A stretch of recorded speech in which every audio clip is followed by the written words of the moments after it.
দৰ্শক চৰকাৰ ডুবাব নেকি ৰন্ধন গেছে ৰাজ্যত এতিয়াও বাস্তৱ ক্ষেত্ৰত নাটনি হৈ আছে ৰন্ধন গেছ চৰকাৰ ডুব যাব পাৰে সন্মুখত নিৰ্বাচন এই ৰন্ধন গেছ অৰ্থাৎ পাকঘৰত এতিয়া জুই জ্বলাব পৰা নাই ঘৰৰ গৃহিণীয়ে গতিকে চৰকাৰৰ কোনো আঁচনিয়ে এতিয়া গৃহিণীসকলক সন্তুষ্ট কৰিব পৰা নাই কাৰণ পাকঘৰত জ্বলা নাই জুই চৰকাৰ ডুবি যাব পাৰে ২৬ৰ বিধানসভা নিৰ্বাচনত এনেধৰণে যদি ৰন্ধন গেছৰ হ্ৰাস হৈ থাকে ৰাজ্যত একাংশ অসাধু ব্যৱসায়ে কলা বজাৰো এই চেগতে আৰম্ভ কৰিছে আপোনাৰ অঞ্চলতো কলা বজাৰৰ সাম্ৰাজ্য চলিছে নেকি ৰন্ধন গেছৰ সবিস্তাৰে আপোনালোকে কমেণ্টত জনাব পাৰিব এই প্ৰতিবেদনত আমাৰ এক অনুসন্ধানমূলক বাতৰিত আমাৰ সতীৰ্থ আজি মহানগৰীৰ ভিন্ন প্ৰান্তত গৈছে বিভিন্নজনৰ ওচৰলৈকে গৈছে প্ৰকৃতাৰ্থত গেছৰ কিয় নাটনি হৈছে সকলো জনাম এই প্ৰতিবেদনত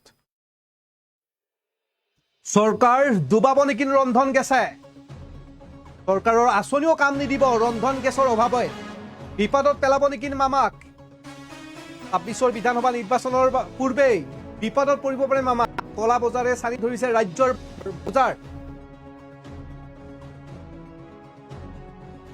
অত্যাধিক মূল্যত ক্ৰয় কৰিব লগা হৈছে ৰন্ধন গেছ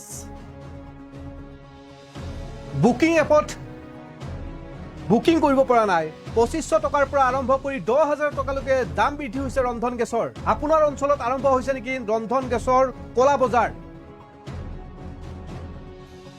কমেণ্টত জনাব পাৰে আপোনাৰ মতামত এই মুহূৰ্তত ডিবি নিউজৰ দৰ্শকসকলক জনাই আছো এটা গুৰুত্বপূৰ্ণ খবৰ চৰকাৰ ডুবাবই পাৰে ৰন্ধন গেছে ২৬ৰ বিধানসভা নিৰ্বাচনৰ পূৰ্বে বহু আঁচনি দিলেও এতিয়া মামা বিপদত পৰিব পাৰে মামা ৰন্ধন গেছৰ অভাৱে গৃহিণীৰ পাকঘৰ জ্বলাব পৰা নাই বহু পৰিয়ালত এতিয়া ৰন্ধন গেছৰ নাটনি কলা বজাৰে চানি ধৰিছে ৰাজ্যৰ বজাৰ অত্যাধিক মূল্যত ক্ৰয় কৰিব লগা হৈছে ৰন্ধন গেছ একাংশই ৰন্ধন গেছৰ কৰিছে কলা এই মুহূৰ্তত ডিবি নিউজৰ দৰ্শকসকলক জনাই আছো এটা গুৰুত্বপূৰ্ণ খবৰ চৰকাৰ ডুব যাব পাৰে ৰন্ধন গেছৰ এনেধৰণৰ নাটনিয়ে ২৬ৰ বিধানসভা নিৰ্বাচনলৈ মাজত মাত্ৰ কেইটামান দিন আৰু এনে সময়তে একাংশ কলা অসাধু ব্যৱসায়ে আৰম্ভ কৰিছে চিলিণ্ডাৰৰ কলা বজাৰ চাৰি ধৰিছে ৰাজ্যৰ ভিন্ন প্ৰান্তত এই বজাৰে ইতিমধ্যে ডিবি নিউজৰ তৰফৰ পৰা ৰাজ্যৰ ভিন্ন প্ৰান্তৰ পৰা খবৰ আহিছে ডেস্কত ফোনো কৰিছে বিভিন্নজনে যে তেওঁলোকৰ অঞ্চলত এতিয়ালৈকে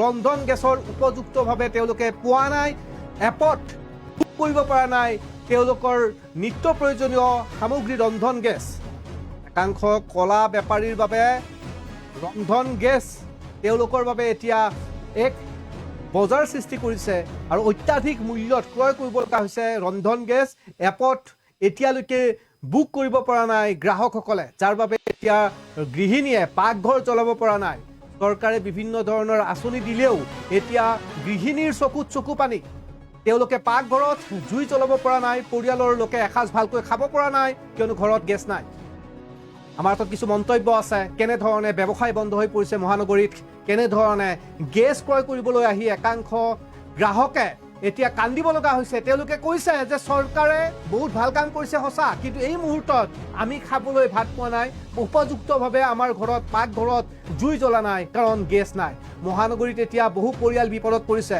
তেওঁলোকৰ ঘৰত ৰান্ধিবলৈ গেছ নাই মহানগৰীৰ বিভিন্ন ৰেষ্টুৰেণ্ট আদি বন্ধ কৰি ওলাই যাব লগা হৈছে তেওঁলোকে কিয়নো তেওঁলোকৰ তাত গেছ নাই আমাৰ তাত কিছু মন্তব্য আছে আনকাত শুনাই লৈছো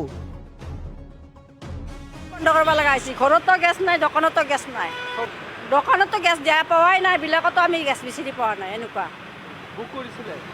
বুক হোৱাই নাই বুক কৰি আছো ৪ দিন ৫ দিন হৈয়ে গ'ল গেছ বুকিং কৰা কিন্তু বুকিঙে হোৱা নাই বুকিং এতিয়া হোৱাই নাই বুকিঙে হোৱা নাই তথাপি বিলাকত ল'ম বুলি ভাবিছোঁ তথাপি গেছে পোৱা নাই দোকানে বন্ধ কৰি দিছোঁ বন্ধ ৩ দিন কিমান দিন বন্ধ হৈ পাত্তা নাই আৰু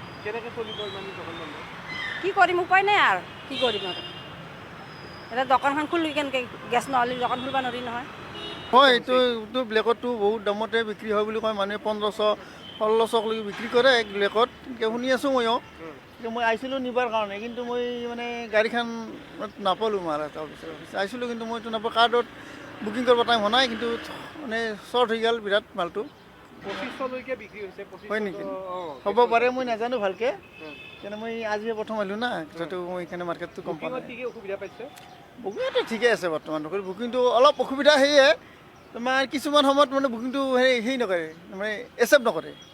সেইখিনিয়ে কিছুমান টাইমত কেতিয়াবা একচেপ্ট কৰে, আফটাৰ 25 দিনত একচেপ্ট কৰে বুলি কৈছে আৰু মানে অলপ হ'ব। চৰকাৰ যিহেতু আছে আমাৰ যিটো চৰকাৰ আছে, এই চৰকাৰে যদি ৰাইজক যদি জনগণৰ সুবিধাখিনি যদি দিব নোৱাৰে সময়মতে, তেতিয়াতো তাৰ এফেক্টটো চৰকাৰে ভোগবাই লাগিব অলপ অলপ। এতিয়া সকলোৱে জানিব।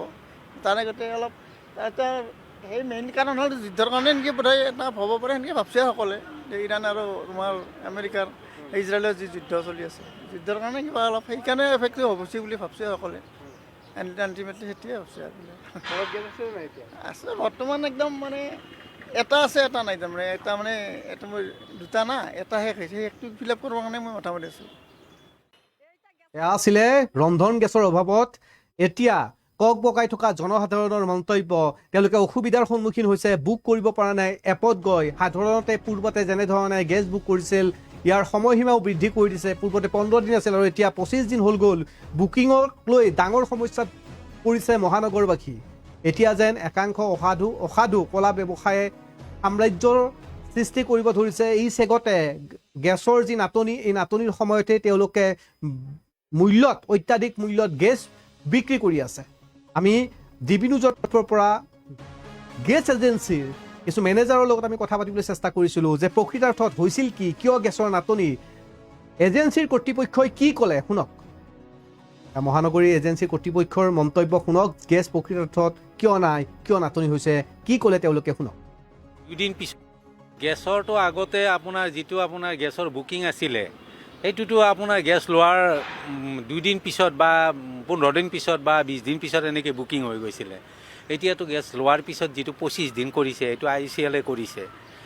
গেছৰ ট্ৰেনজেকশ্যনটো চাই কিনে কৰিছে। বছৰত যিটো কোটা পায় 12টা, সেইটো চাই কিনে এতিয়া বুকিংটো লৈছে। বাই গেছৰ স্কেয়াৰচিটিটো বোধ হয় এইটো ইণ্টাৰনেশ্যনেল যিটো এইটো মধ্যপ্ৰাচ্যৰ যুদ্ধ, সেইটোৰ কাৰণে হয়তো হ'ব অলপ স্কেয়াৰচিটিটো। বাকীতো আগতে গেছ আহিছিলে, আমাৰ প্ৰব্লেম নাছিলে। সেইকাৰণে এতিয়া গেছৰ যিটো বুকিং লোৱা নাই কাষ্টমাৰে আহি আমাক ধৰিছে ডিষ্ট্ৰিবিউটৰত, আপোনালোকে কিয় বুকিংটো লোৱা নাই এনেকুৱা। সেইটো একচুৱেলি হেৰি কৰে, এইটো IVR চেনেলে কৰে, এইটো IVRছে কৰে যিটো অনলাইন বুকিং। অনলাইন অফলাইনে এটা নাম্বাৰত যিটো 8454955555, সেইটোত মিছ কল দিলেই বুকিংটো হৈ যায়, লগে লগে আহি যায় বুকিং, মেছেজ আহে। এতিয়াতো সেইটো বুকিং লোৱাই নাই। গতিকে সেইটোৰ কাৰণে আমি অলপ ডিষ্ট্ৰিবিউটৰৰ ফালৰ পৰা অসুবিধা পাইছোঁ, বুকিংটো যে হোৱা নাই।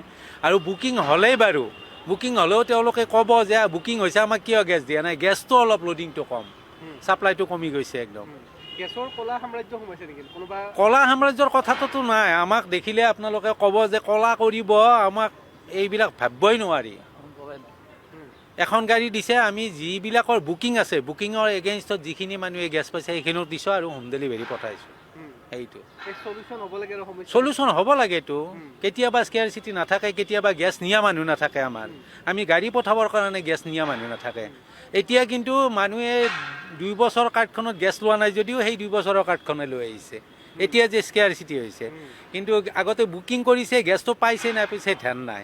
কিন্তু আজি বুকিং কৰা হোৱা নাই, সেইটো ধ্যান আহিছে। আৰু এতিয়া বুকিং কিয় নহয় সেইটো কৈ আছে।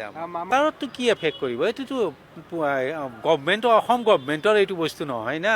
পাব, কিয় বুজি নাপাব। আজিকালি ডিজিটেল ছিষ্টেম হোৱাৰ পিছত কোনে কি বুজি নাপায়, এনেকুৱা কথা। আৰু যিখিনি বুজি নাপায় আমিতো ডিষ্ট্ৰিবিউটৰত অহা মানুহখিনিক বুজাই দিওঁ। গেছৰটো আগতে আপোনাৰ যিটো আপোনাৰ গেছৰ বুকিং আছিলে, সেইটোতো আপোনাৰ গেছ লোৱাৰ 2 দিন পিছত বা 15 দিন পিছত বা